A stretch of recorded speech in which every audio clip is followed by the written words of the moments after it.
Before I start this video, I just wanted to quickly mention that you can now buy my official merchandise by clicking on the links just below this video. Now, I know, practically everybody on YouTube is doing this, but this was one of the perks of hitting 10,000 subscribers and I wanted to have a go at it. I'm still getting the hang of it, but feel free to check it out below, and if you see anything you like, any purchases you make will be directly supporting the channel. And if you have any ideas for any particular designs you want, let me know. The Gentleman is a 2020 British gangster comedy film that was released here in the UK on New Year's Day.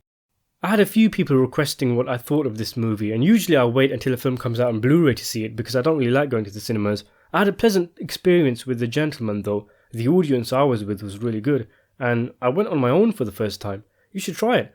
I know for some weird reason there's a stigma against going to the cinema by yourself, but it's a liberating feeling. Anyway, The Gentleman is directed of course by Guy Ritchie, the man who made the classic British comedy crime film Snatch. I absolutely adore Snatch, it's one of my favourite crime films, and I also remember liking Ritchie's predecessor, Lock, Stock and Two Smoking Barrels, although for unrelated reasons I was half asleep when I was watching it, so I don't remember much, aside from Jason Statham beating someone up with a dildo.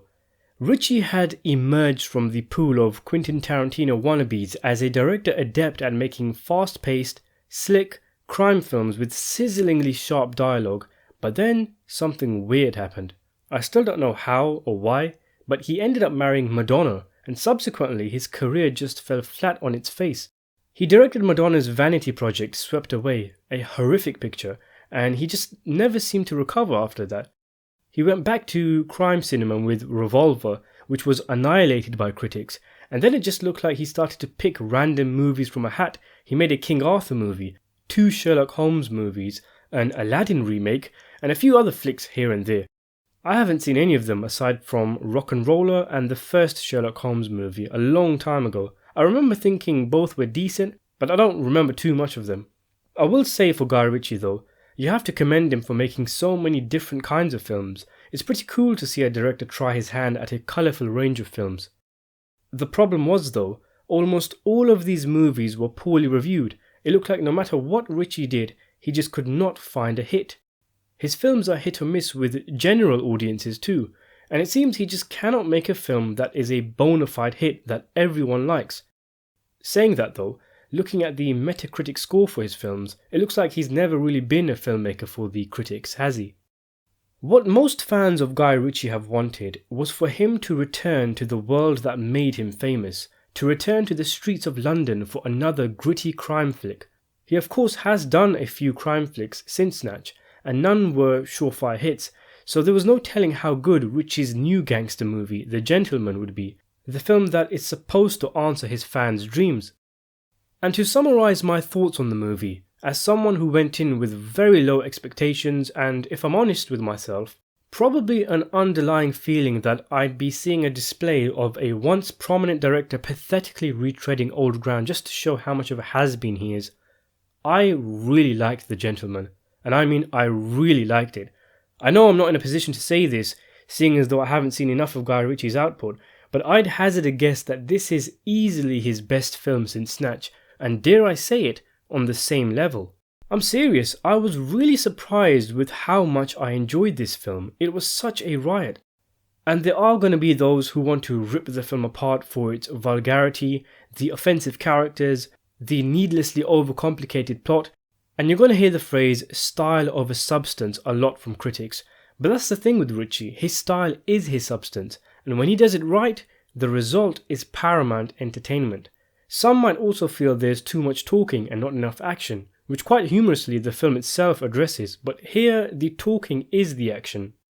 And not only that, but what fans of the director will love is that The Gentleman is made in the same style of the films that made Ritchie famous, like Lock, Stock and Snatch, only more polished and sleek, and it's also keeping up with the times, incorporating modern day technology into his films, which I guess is interesting because one of the major red flags with the movie was that people thought Ritchie would be stuck in his 1990s phase with nothing new to say, like an old dad who's brought his Walkman to the party, but that isn't the case.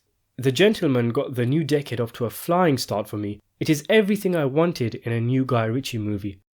I do hope I'm not overhyping it too much, but I feel you can throw all the usual cliche statements at the film.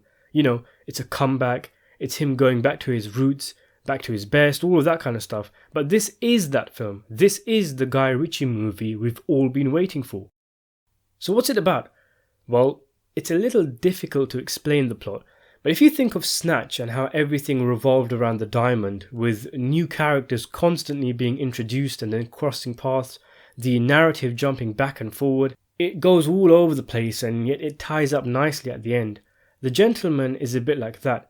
Instead, it revolves around a drug kingpin who's looking to sell his empire and quit the game, but things don't go according to plan.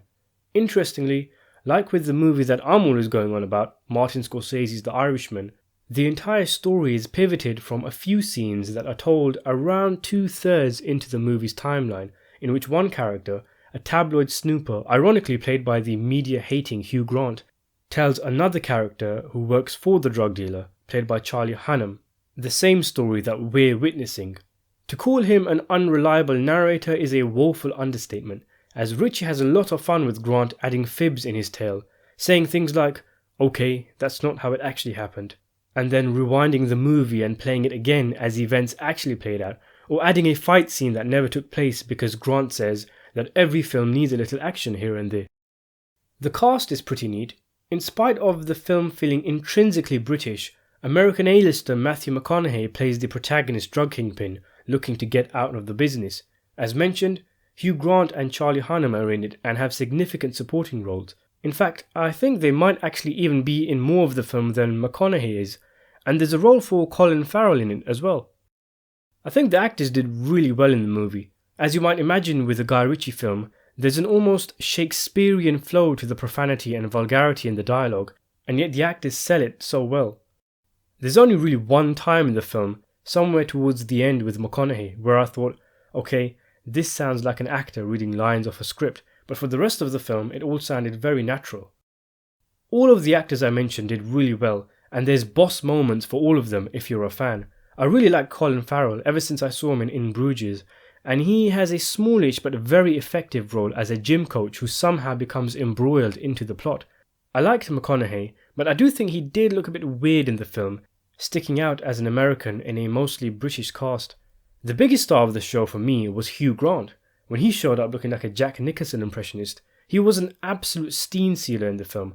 I find that really surprising when you consider who's actually in the film. I always think of Grant as some posh dude who stars in romantic comedies, but he was on fire here with a surprisingly flawless Cockney accent, and any scene he was in, he instantly took command of it. He was exceptionally funny and had a wit and sharpness to him that kept the film's blood pumping, as was necessary, seeing as though for much of the film's runtime he's essentially telling us the entire story. He's given some really complicated and intricate lines, and a lesser actor wouldn't have been able to sell it. Without Grant's performance, I think much of the film would have fallen flat. He's kind of the glue that keeps things ticking, and every minute that he chews the scenery is another positive for the film. The style of humour in the movie harks back to, well, old Guy Ritchie movies really. There's some wonderful swearing in the film and some political incorrectness that at times feels intentionally over the top to get a rise out of today's sanitised audiences.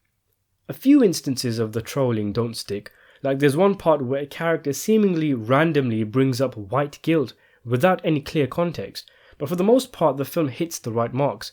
If anything, The Gentleman feels like something of a homage to Ritchie's own works. There's even a poster of The Man from U.N.C.L.E. in the film. And in general, I'm abhorrently against directors referencing their own works. It comes across as pretentious. But it does work here. If anything, because the film itself is good and works, you accept it when Ritchie gets a little bit carried away. He also provides nods and winks to British crime capers of old, the most notable being the most famous scene of the Long Good Friday being lifted almost shot for shot. The film is furiously paced, the dialogue is some of the cleverest I've heard in a long time, and the story is told creatively with excellent twists and turns with room for meta jokes and imagination. This is where Guy Ritchie really belongs. These are the kind of films he should be making. Leave the big budget Hollywood blockbusters to the guys that know how to do them. This is where you really shine. I give the film an 8 out of 10.